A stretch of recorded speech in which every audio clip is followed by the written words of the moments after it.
Hello everyone, very good evening to all of you. उम्मीद करता हूँ आप सभी अच्छे होंगे, फिट एंड फाइन होंगे। आज के इस वीडियो में 22 जून 2022 के करंट अफेयर हम लोग डिस्कस करेंगे। पूरा वीडियो अंतिम तक ध्यान से देखिएगा, हर एक क्वेश्चन आपके लिए इंपॉर्टेंट है। और कल पीडीएफ अपलोडेड नहीं थी तो उसके लिए मैं माफ़ी चाहता हूँ। अभी जैसे ही ये वीडियो आपको मिल रहा होगा उस टाइम पर टेलीग्राम पे चेक कर लीजिएगा। टेलीग्राम पर आज और कल दोनों की पीडीएफ आपको एक साथ वहाँ पे मिल जाएगी। टेलीग्राम और पीडीएफ दोनों का लिंक वीडियो के डिस्क्रिप्शन बॉक्स में है, तो आप कृपया करके टेलीग्राम जरूर ज्वाइन कर लीजिए, क्योंकि डेली की जो फ्री क्लासेस होती हैं, इसके अलावा कल मैंने आपको 2 पीडीएफ भी दी हुई हैं, कंप्यूटर की फुल पीडीएफ और साथ में 2021 के जो इंपॉर्टेंट अपॉइंटमेंट्स हैं उनकी भी पीडीएफ दी हुई है। तो टेलीग्राम से आपको काफ़ी फायदा मिलेगा, इसलिए आप इसे ज़रूर ज्वाइन कर लीजिए। डिस्क्रिप्शन में सबसे ऊपर इसका लिंक है। तो चलिए स्टार्ट करते हैं आज का वीडियो। पहला क्वेश्चन आने से पहले डिस्कस कर लेते हैं कल का क्वेश्चन। कल मैंने आपसे एक क्वेश्चन पूछा था कि ये कौन सा रेगुलेशन है जिसको गाजी रेगुलेशन एक्ट के नाम से भी जाना जाता है। तो सही आंसर है, इसको बोलते हैं मर्डरस आउटरेज रेगुलेशन 1877 का। अब देखिए, इसको लॉन्च किया गया था ब्रिटिश इंडिया के द्वारा। एक तरीके से आप बोल सकते हो इसको अंग्रेजों के द्वारा लॉन्च किया गया था। मर्डरस आउटरेज रेगुलेशन को लाइसेंस टू किल के नाम से भी जाना जाता है। किस नाम से? Licence to kill. अब समझिए इसको क्यों लॉन्च किया गया था। पंजाब रीजन में बहुत सारे ऐसे क्रांतिकारी थे जो कि उस टाइम पर ब्रिटिश हुकूमत को अपना निशाना बना रहे थे, क्योंकि ये हम लोगों के ऊपर अत्याचार कर रहे थे। तो भारतीय क्रांतिकारियों को दबाने के लिए और उनके लिए जो सजा के प्रावधान हैं उन्हें और ज़्यादा कड़ा करने के लिए मर्डरस आउटरेज रेगुलेशन एक्ट को पास किया गया था। और ये जो 1877 का रेगुलेशन एक्ट था, इसको 1867 के एक्ट के अंतर्गत पास किया गया था। अब समझिए इसको लाइसेंस टू किल के नाम से क्यों जाना जाता है। इसको ब्रिटिश हुकूमत ने इस बेसिस पर लॉन्च किया था कि अगर कोई भी व्यक्ति हत्या करते हुए पाया गया तो उस केस में ब्रिटिश हुकूमत की तरफ से अभी तक ये प्रावधान था कि उसको फांसी होगी, लेकिन इसके तहत एक तरीके से ब्रिटिश हुकूमत ने अपने हाथ में सारी पावर ले ली कि अगर उन्हें यह साबित हो जाता है कि आपने हत्या करी है तो वो आपके जो सजा के प्रावधान है उनको और कड़ा कर देंगे। जैसे कि अब आपकी जान तो जाएगी, आपको फांसी की सजा हो सकती है, या हो सकता है आपको सीधे मारने के आदेश भी जारी किए जा सकते हैं। इसके अलावा आपकी संपत्ति भी जब्त करी जा सकती है। जितनी भी संपत्ति है, चाहे उसमें आपके घर वाले रहते हो या ना रहते हो, वो पूरी संपत्ति जब्त कर ली जाएगी। So that's why it is known as licence to kill, और इसी को गाजी रेगुलेशन एक्ट के नाम से भी जाना जाता था। तो जिन लोगों ने भी आंसर किया है मर्डरस आउटरेज रेगुलेशन 1877, उनके कमेंट को मैंने हार्ट भी दिया हुआ है, जिन्होंने कल सबसे पहले इसका आंसर किया था। खैर, आज का क्वेश्चन भी मैं आपसे पूछूंगा, लेकिन सबसे आखिर में। चलिए पहले आज के करंट अफेयर पढ़ लेते हैं। पहला क्वेश्चन है आज का कि अभी हाल ही में दुनिया का सबसे बड़ा पौधा कहां पर खोजा गया है। तो दुनिया के सबसे बड़े पौधे की खोज करी गई है ऑस्ट्रेलिया के अंदर। ऑस्ट्रेलिया इस तरीके से कुछ है, तो ये वेस्टर्न कोस्ट में पाया गया है, ऑस्ट्रेलिया के वेस्ट कोस्ट में पाया गया है। अब आपको पता है इस पौधे की लेंथ कितनी है? मतलब जान के आपको अचंभा होगा, 180 किलोमीटर लंबा यह पौधा है। और साइंटिस्टों की जिस टीम ने इसको पाया है, उनका दावा है कि ये जो 180 किलोमीटर पौधा है, ये करीब 4500 सालों से बढ़ रहा है, और ये केवल एक बीज की देन है। 1 सीड से निर्मित ये 180 किलोमीटर का पौधा है। मतलब पिछले 4500 सालों से एक बीज से इसका जन्म हुआ, और उससे धीमे धीमे बढ़ते हुए ये 180 किलोमीटर तक पहुंच गया है ये पौधा।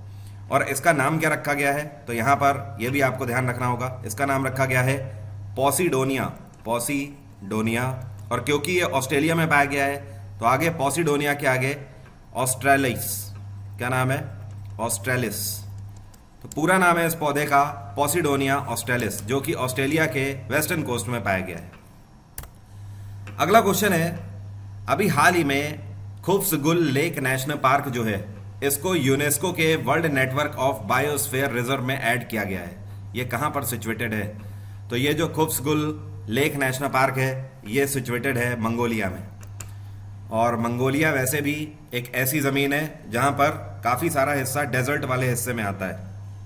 तो मंगोलिया में जितना भी पानी पीने योग्य है, उसका 70% पीने योग्य पानी इस पर्टिकुलर नेशनल पार्क में पाया जाता है। तो ये मंगोलिया में ये पर्टिकुलर नेशनल पार्क यूनेस्को के world network of biosphere reserve में शामिल कर लिया गया है। ये रशियन बॉर्डर के पास पड़ता है। मंगोलिया की कैपिटल है उलान बतर, वियतनाम की कैपिटल है हनोई, जापान की कैपिटल है टोक्यो, और चाइना की कैपिटल है बीजिंग। यूनेस्को का हेडक्वार्टर है पेरिस और यूनेस्को की स्थापना करी गई थी 1945 में। यूनेस्को के इस टाइम पे हेड हैं एंड्रू अजूले। क्या नाम है? एंड्रू अजूले। आपको पता है इस टाइम पे यूनेस्को के कितने मेंबर कंट्रीज हैं? 193, 193। अगर मैं आपसे पूछूं नाटो के कितने मेंबर कंट्रीज हैं, तो 30 मेंबर कंट्रीज हैं इस टाइम पे नाटो के। अगला क्वेश्चन है, प्रेसिडेंट रामनाथ कोविंद के द्वारा भारत में कितने हाई कोर्ट्स में अभी हाल ही में चीफ जस्टिस की नियुक्ति करी गई है? मैं आपको पॉलिटी में भी पढ़ाता हूं, चाहे हाई कोर्ट हो चाहे सुप्रीम कोर्ट हो, सभी के जजेस का अपॉइंटमेंट राष्ट्रपति के द्वारा किया जाता है। तो अभी एक साथ 6 हाई कोर्ट में चीफ जस्टिस की नियुक्तियां करी गई हैं। सबसे पहले दिल्ली हाई कोर्ट, यहां पर जो मुख्य जज बनाए गए हैं ये हैं सतीश चंद्र शर्मा। उत्तराखंड हाई कोर्ट के चीफ जस्टिस बनाए गए हैं विपिन सांघी। हिमाचल प्रदेश हाई कोर्ट में अमजद ए सईद।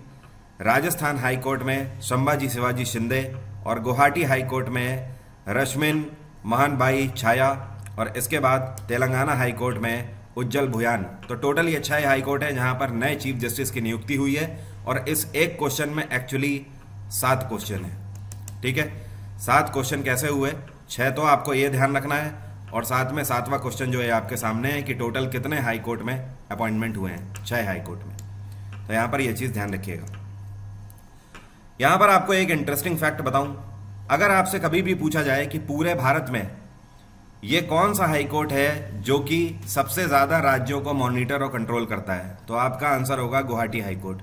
गुवाहाटी हाई कोर्ट एक साथ 4 राज्यों को मॉनिटर और कंट्रोल करता है। कौन कौन सी ये जगह हैं? तो एक तो आसाम के केसेस को गुवाहाटी हाई कोर्ट देखता है, इसके अलावा नागालैंड के केसेस को भी देखता है, इसके अलावा अरुणाचल प्रदेश के केसेस भी यहीं आते हैं और मिजोरम के सारे केसेस की सुनवाई भी यहीं होती है। तो टोटल 4 राज्य हो गए। अब अगर आपसे पूछा जाए कि ऐसा कौन सा हाई कोर्ट है जो कि सबसे ज्यादा राज्यों और यूटीज को मॉनिटर और कंट्रोल करता है, तो फिर आपका आंसर होगा बॉम्बे हाई कोर्ट। अब बॉम्बे का भी आपको बता देता हूं। बॉम्बे हाई कोर्ट के अंतर्गत 2 राज्य आते हैं, एक तो ये महाराष्ट्र के केसेस को देखता है और गोवा के केसेस को देखता है, और 2 यूटीज भी आ जाती है। कौन कौन सी? एक तो आपकी दादर एंड नगर हवेली और दूसरी आपकी हो गई दमन एंड दीव। लेकिन फिर भी यहां पर ज्यादा तादाद है बॉम्बे में, क्योंकि दमन एंड दीव अलग अलग अब हो चुके हैं इस वजह से। बट स्टिल 2 क्वेश्चन है यहां पर कि अगर सबसे ज्यादा राज्यों को मॉनिटर कंट्रोल कौन करता है? Guwahati high court. और अगर यूटी और राज्यों दोनों को मिलाकर बात करी जाए तो फिर बॉम्बे हाई कोर्ट। अगला क्वेश्चन है, ये जो आपको पिक्चर में दिख रहे हैं इनका नाम है आर रविंद्रन। इनका अभी हाल ही में निधन हो गया। ये क्या थे? वैज्ञानिक थे, संगीतकार थे, राजनीतिज्ञ थे या फिर फोटो जर्नलिस्ट थे? ये फोटो पत्रकार थे। इनका अभी हाल ही में 69 की उम्र में निधन हो गया और करंट टाइम पर ये फोटो एडिटर थे। इससे पहले इन्होंने अपने कार्यकाल में कई सारे फोटो जर्नलिज्म के क्षेत्र में अवार्ड जीते हुए हैं। नेक्स्ट क्वेश्चन है, अभी हाल ही में 2022 का कैनेडियन ग्रैंड प्रिक्स किसने जीता है? तो ये जो आपको पिक्चर में खिलाड़ी देख रहे हैं इनको तो आप जानते ही होंगे, स्टार रेसर है मैक्स वर्स्टपन। इस बार मैक्स वर्स्टपन ने अपना झंडा गाड़ा है कैनेडियन ग्रैंड प्रिक्स 2022 में। वर्स्टपन रेड बुल टीम से खेलते हैं। इस बार 2nd नंबर पे जो खिलाड़ी रहे ये हैं कार्लोस सेंज। कौन है? Carlos Sainz. और कार्लोस जो है ये फरारी टीम से खेलते हैं। और 3rd नंबर पे रहे ब्रिटिश खिलाड़ी लुइस हैमिल्टन। हैमिल्टन तो आपको पता ही है मर्सिडीज टीम से खेलते हैं। तो ये टॉप 3 रहे कैनेडियन ग्रैंड प्रिक्स में। नेक्स्ट क्वेश्चन है, जो आपको पिक्चर में व्यक्ति दिख रहे हैं इनका नाम है गुस्तावो पेत्रो। ये अभी हाल ही में कौन से देश के नए राष्ट्रपति बने हैं? तो गुस्तावो पेत्रो कमान संभालेंगे कोलंबिया की। कोलंबिया में नए राष्ट्रपति ये नियुक्त किए गए हैं। कोलंबिया की कैपिटल है बोगोटा। क्या बोलते हैं इसको? बोगोटा। आपको पता है यहाँ करेंसी क्या चलती है? पीसो चलता है यहाँ पर। और ये एक साउथ अमेरिकी कंट्री है, साउथ अमेरिका में पड़ता है कंट्री। बोलीविया की कैपिटल है सुक्रे। चिली की कैपिटल है सेंटियागो और पेरू की कैपिटल है लीमा। अगला क्वेश्चन है, ये आज का सबसे बड़ा क्वेश्चन है। आपको बता दूं, आपका कोई भी एग्जाम हो किसी ना किसी शिफ्ट में क्वेश्चन देखने को मिलेगा, तो ध्यान रखिएगा इस क्वेश्चन का। क्वेश्चन ये है कि यूनाइटेड नेशंस में भारत की तरफ से परमानेंट रिप्रेजेंटेटिव के रूप में किसको अपॉइंट किया गया है? तो ये जो आपको पिक्चर में व्यक्तित्व दिख रहा है इनका नाम है सुचिरा कंबोज। सुचिरा कंबोज एक आईएफएस अधिकारी है, सीनियर आईएफएस हैं 1987 बैच की, और इस टाइम पर ये भूटान में एम्बेसडर के रूप में कार्यरत हैं। लेकिन अब ये यूनाइटेड नेशंस जाएंगी अमेरिका और एक तरीके से दुनिया के सामने भारत का प्रतिनिधित्व करेंगी। ये सक्सीड किसको कर रही हैं? टी.एस. तिरुमूर्ति को। टी.एस. तिरुमूर्ति, आपको पता है यूनाइटेड नेशंस में किसी भी देश का रिप्रेजेंटेटिव होने का मतलब ये है कि अगर ये भारत के रिप्रेजेंटेटिव हैं तो भारत की आवाज़ बन के पूरी दुनिया इन्हीं की आवाज़ के रूप में सुनेगी। अभी तक टी.एस. तिरुमूर्ति जो भी स्टेटमेंट देते थे वो ऑफिशियल स्टेटमेंट भारत का होता था पूरे दुनिया के सामने। So now you can imagine कि कितनी ज़्यादा प्रेस्टिजियस पोस्ट है ये। तो अब इसको संभालेंगी रुचिरा कंबोज। और यूनाइटेड नेशंस की स्थापना 1945 में करी गई थी। इसका हेडक्वार्टर है न्यूयॉर्क और इसके प्रेसिडेंट हैं एंटोनियो गुतरेस। क्या नाम है? Antonio Guterres. अगला क्वेश्चन है, अभी हाल ही में विश्व संगीत दिवस हम लोगों ने कौन सा दिन मनाया? वर्ल्ड म्यूजिक डे मनाते हैं 21 जून को। कल के दिन हम लोगों ने इंटरनेशनल योगा डे भी मनाया है। इस बार वर्ल्ड म्यूजिक डे 2022 की थीम थी music on the intersections. Music day basically इसलिए मनाया जाता है कि म्यूजिक एक ऐसी चीज़ है जो कि दुनिया में किसी भी तरीके का स्ट्रेस हो अगर आपको, तो उससे आपको रिलीफ देने की में मदद करता है। इसको सिर्फ इसी आधार पर नहीं बल्कि रिलीजियस आधार पर भी माना गया है। जैसे कि अगर बात करी जाए सनातन धर्म की तो उसमें भक्ति मूवमेंट के दौरान भी इस चीज़ को माना गया है। अगर इस्लाम की बात करी जाए तो उसमें सूफी मूवमेंट के दौरान भी इस चीज़ को माना गया है। तो चाहे कोई भी रिलीजन हो, कोई भी कम्युनिटी हो, चाहे कोई भी देश हो, हर जगह पर म्यूज़िक की अपनी एक इम्पॉर्टेंस है। म्यूज़िक को एक ऐसा पाथ माना गया है जहां पर हम म्यूचुअली आकर मिल जाते हैं। अगला क्वेश्चन है, भारत सरकार ने अभी हाल ही में फैसला लिया है कि भारत के अंदर single use of plastic ban हो जाएगा। पूरे तरीके से प्लास्टिक को बैन किया जा रहा है। कौन सी डेट से? तो ये डेट ज़्यादा दूर नहीं है, आने वाली 1 जुलाई 2022 से भारत में पूरे तरीके से single use of plastic ban हो जाएगा। किसी भी तरीके का प्लास्टिक का production, import, export, stock, distribution, sale या फिर यूज पूरे कंट्री में बैन हो जाएगा। लेकिन सवाल उठता है कौन सी प्लास्टिक इसमें बैन हो रही है? तो इस प्लास्टिक को बोलते हैं पॉलीसिट्रीन। क्या बोलते हैं? पॉलीसिट्रीन। और इसके लिए मैं एक छोटा सा शॉर्ट्स अपलोड कर रहा हूं अभी थोड़ी देर में, आपको देख के मज़ा आ जाएगा कि पॉलीसिट्रीन है क्या। अगला क्वेश्चन है, अभी हाल ही में एक किताब लॉन्च करी गई है। इस किताब का नाम है Gautam Adani the man who changed India. ये किताब किसके द्वारा लिखी है? तो इस किताब को लिखा है R.N. भास्कर ने। और इस किताब में इन्होंने बताया है कि गौतम अडानी ने किस तरीके से अपना एम्पायर बनाया है, किस तरीके से बिलियनियर बने हैं और आज की डेट में भारत के सबसे बड़े इंडस्ट्रियलिस्ट में से इनका नाम शुमार है। एक तरीके से आप बोल सकते हो गौतम अडानी की बायोग्राफी है ये, जो कि R.N. भास्कर के द्वारा लिखी गई है। अगला क्वेश्चन भी बुक से ही रिलेटेड है। एक किताब अभी हाल ही में और आ रही है जिसको रिलीज किया गया है किसके द्वारा? इसका नाम है भारतीय संविधान अनकही कहानी। तो Indian constitution untold story launch करी गई है पीएम नरेंद्र मोदी के द्वारा और इस किताब को लिखा है राम बहादुर राय ने। इस किताब के अंदर कुछ ऐसी चीज़ें उजागर करी गई हैं जो कि संविधान बनते टाइम आज तक ना कही गई हैं ना सुनी गई हैं। तो इस किताब में बहुत सारी ऐसी चीज़ें आपको पढ़ने को मिल सकती हैं जो कि संविधान के दौरान क्या क्या हुआ था जब संविधान बन रहा था। हो सकता है कॉन्स्टिट्यूएंट असेंबली के टाइम पर बहुत सारी ऐसी चीज़ें हैं जो डाइवर्ज ना करी गई हों, वो इस किताब में आपको मिल सकती हैं। अगला क्वेश्चन है, ये कौन सा शहर है जहां पर अभी हाल ही में प्रधानमंत्री नरेंद्र मोदी के द्वारा centre for brain research launch किया गया है और साथ में Bagchi Parthasarathy multi speciality hospital का शिलान्यास भी किया गया है। तो इन दोनों चीज़ों को बेंगलोर के अंदर इंडियन इंस्टीट्यूट ऑफ साइंस के कैंपस के अंदर इनॉग्रेट किया गया है। इंडियन इंस्टीट्यूट ऑफ साइंस आप सभी को पता ही है, करंट अफेयर में मैं पढ़ाता रहता हूँ, यह भारत के सबसे प्रतिष्ठित एजुकेशनल संस्थानों में से एक है। तो IISc बेंगलोर के अंदर इन दोनों चीज़ों का इनॉग्रेशन किया गया है। सेंटर फॉर ब्रेन रिसर्च जो है ये इस फील्ड में रिसर्च करने में मदद करेगा जो लोग ब्रेन प्रॉब्लम से गुजर रहे हैं और साथ में Bagchi Parthasarathy multi speciality hospital का निर्माण कार्य भी बहुत जल्दी यहाँ पर शुरू हो जाएगा।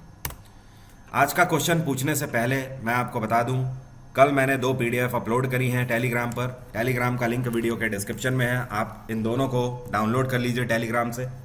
साथ में दिल्ली में मैं सेमिनार ले रहा हूँ आने वाले शनिवार को, मतलब अगले 3 दिन के बाद, या फिर आप बोल सकते हो तीसरे दिन 25 तारीख को ये सेमिनार है सुबह 9 बजे से।